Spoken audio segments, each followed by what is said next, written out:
Hey everyone, and thank you so much for clicking on this video. My name is Justin, and today was the start of NHL free agency, and what a start it has been.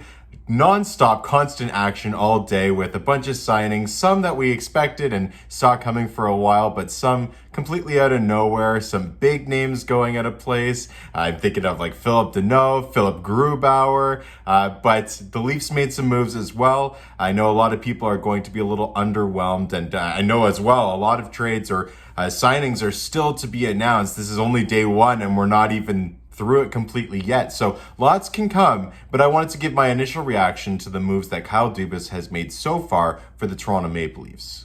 Now, before I get started on explaining my reaction to what actually did happen, I just want to preload quickly that if I were in Kyle Dubas' shoes or the position of the general manager of the Toronto Maple Leafs, I would have done things a little bit different heading into this point of just being in free agency regardless. My reaction after the Leafs results in the first round against Montreal this season was that the structure of this team just is not sustainable in a flat cap situation. Not so much the personnel. I really do have belief in the personnel on the team, the young players that we've got, the core. I believe in the individuals. But the way that the salary cap is spread around this team, I don't necessarily believe that can be something successful when we do foresee a few more years having a flat cap scenario. So for me, I would have looked at moving one of those big four players, having opened a lot more cap space and seeing how that might have impacted free agency come today. However, that's not what happened. It's not what's going to happen. People are still going to ask for a big trade. I just don't see it coming. They've continued to express it's not going to happen. I believe them. I'm going to give them again one last shot on this, as I've said in videos in the past, but I'm not going to talk about what I would have done. I'm just going to review what actually did happen in this instance where the Leafs are heading into free agency this year.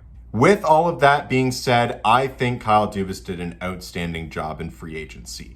A lot of people might have expected the Leafs to go after a big fish because that's always what's most excited about free agency is that there are some really good players that all of a sudden are leaving their teams and anybody can collect them. And maybe the Leafs have gone after those players in the past. I mean, they got John Tavares in free agency, but that definitely wasn't the strategy for this year for a team that's already built to contend, although they haven't had much success with it, granted, but they do have the core set. And so every year in free agency now is kind of figuring out those pieces that can complement the core and figure out how you can enter the season with a little bit of cap space so that you have some flexibility for movement throughout the regular season. And with that said, again, I think Kyle Dubas did everything correctly. I've done some cap-friendly armchair GM exercises in the past. I did one on the channel here, but in a few of mine, I did have Michael Bunting and Peter Mrazek as two of the people that I placed on my teams. And I think those are perfect acquisitions. Michael Bunting is a very underrated player who came out of Arizona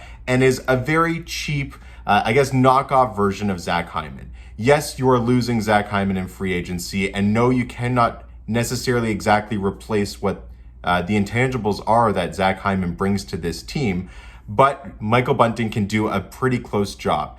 I don't know if he is really prepared to step into a top two line role. It is possible because, as I've said countless times in the past, in my opinion, if you're looking at Matthews and Marner and figuring out someone to play with them, you do not need a star. You do not need someone that's making a lot of money. You need someone that plays a very specific role on that line, and that is not handle the puck very much, but get on the attack, pressure the other team's defense, get the puck back, and then give it to Matthews and Marner, and they're going to contain the puck for 90% of zone possession. They're going to take 90% of the shots. Maybe that winger can put in a few goals just as a byproduct of playing with those two players, but you don't need a scorer. You don't need a crazy good playmaker. You need someone that's going to be tenacious and after the puck, and I think Michael Bunting does just that. Now, again, I'm not set on him playing on the first line with those two, but it's in the realm of possibility on occasion. And for only $900,000 or $950,000 a season for 2 years, what a steal of a deal. I think he's a perfect player for this team,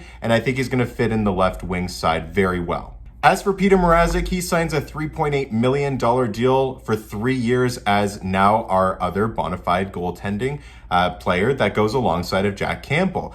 Now, it is a little bit up in the air on how they're going to structure the season, if they're going to go with Jack Campbell as the starter at first, Peter Mrazek as the starter at first, or mostly go as a tandem, which I think they will ultimately elect to do. And then come the playoff time, if we make it, I'm hoping that we do. It's a tough division, but you kind of figure out who had the better stretch in the regular season, go with them for a run, and if they do falter, you've got the other to really pick them up. At $3.8 million, this is just a great deal. I think Peter Mrazek is a very capable goaltender who had better statistics than Frederik Andersen.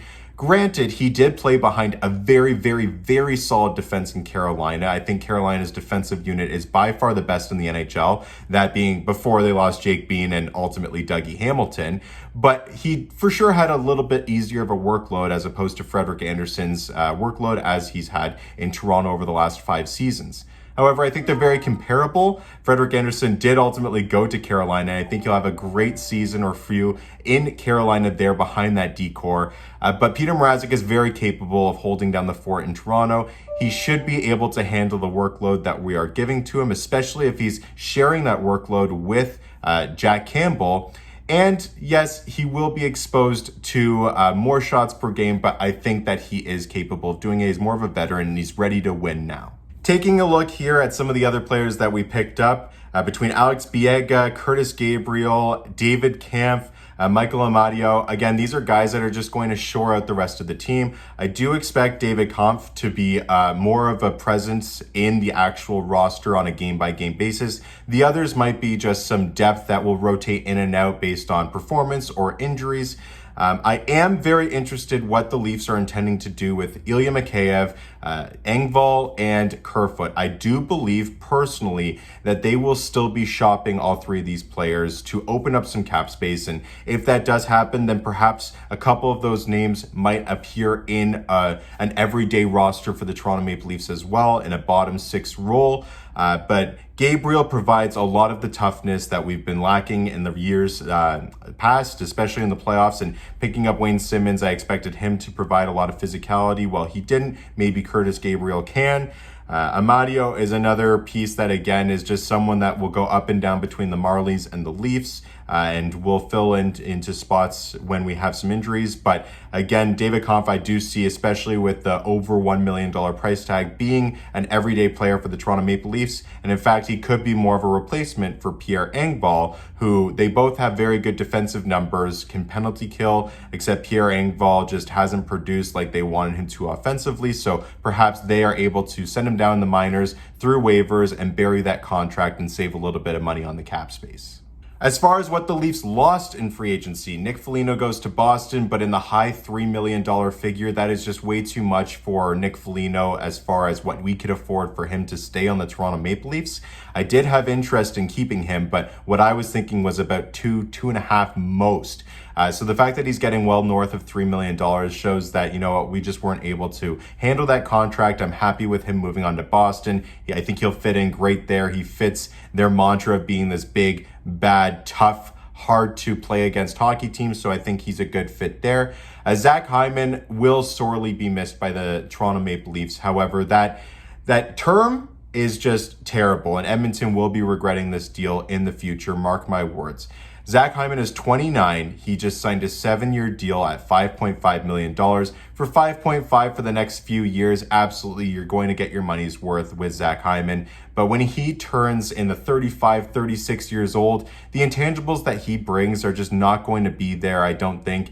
And Edmonton's going to be regretting it because they're going to have a 35-year-old who can't really provide much at $5.5 million. So that was a contract that, seeing what he signed, it just wasn't going to work out with Toronto. And some people might be upset with the fact that he left, but I just didn't see the way that it could have possibly worked out.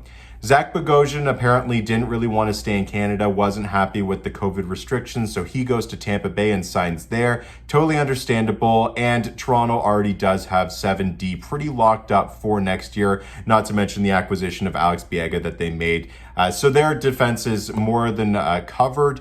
They were very productive last year with Zach Bogosian on the roster. I think he was a very pleasant surprise for a lot of people, but ultimately the fact that he didn't want to come back and the fact that we had so many people locked up, it just makes sense to move on and give a solid chance to Sandin and Liljegren, and Dermott's going to be in the roster as well at $1.5 million. You can't yank him out. So I didn't really see where Bogosian really could have fit on the Leafs.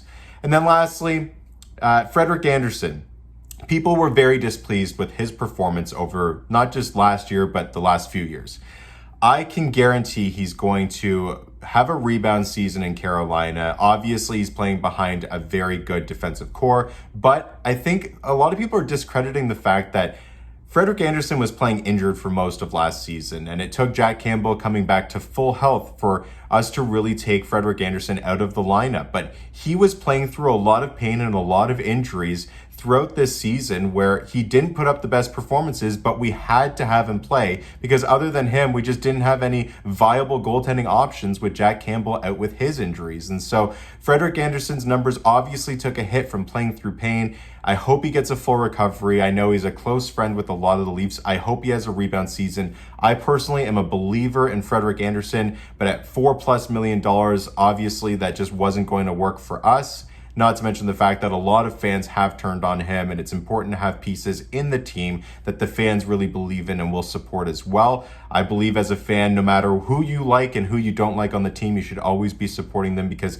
they're your guy. However, Frederik Andersen's time had clearly come up, but I do hope him all the best in Carolina, and I really hope he does ultimately have a bounce back season and put up some great numbers over there in Carolina. I mentioned it earlier in this video, but it does still run my mind about what they plan on doing with Engvall, Kerfoot, and Mikheyev. Those are contracts that I think the Leafs are really starting to debate on getting rid of. If they do ultimately do that, then I would not be surprised if the Leafs did get a bigger fish that we just don't really see coming here. Not a massive fish. We won't be able to support a $7 million contract. But right now, I'm just having a tough time picturing the lines of the Toronto Maple Leafs and who is going to play on the left side in the top two lines. Now, it is very possible that Alex Kerfoot, his ultimate solution with the Toronto Maple Leafs is to move him up onto the first or second line in that left winger spot. And I do believe that Nick Robertson will get a shot in that spot as well. But other than that, I mean, maybe Ilya Mikheyev because he's had experience playing with Tavares and Nylander, but I really don't think that's where he should be playing. That's not the best spot for him. But again, a lot of the people that we picked up today in free agency were more of those depth pieces that are going to play lower down in the lineup. So it is really making me curious about what Sheldon Keefe and Kyle Dubas pictured for this team as far as line combinations starting the season. But again, today's day one of free agency. Free agency day one isn't even over, so lots can change. I do anticipate some more moves heading into the season, but it really does make me curious what they have in mind as far as what they plan for line combinations to start the season. In my opinion, I do think that the Bunting and the Mrazek signings were an A+ for the Toronto Maple Leafs. I think that they did a good enough job for what they had tasked. Again, just picking up those depth pieces, not really looking at any big fish, so it wasn't really anything that they could have lost today on. I think they did a good enough job. It'll be interesting to see what they do moving forward, but I'd love to hear your thoughts on how the team did. How did Kyle Dubas do? How does the team look for next year? Who would you have picked up? There are a couple names still out there that I really would be interested in. Pius Suter out of Chicago, not getting a qualifying offer. That is just crazy to me. I would really be interested in picking him up maybe as a third line center for the Leafs team, but no idea what that might cost. So again, let me know your thoughts. Thank you so much for watching, and I'll see you in the next video when we have a little bit more news. Thanks for watching.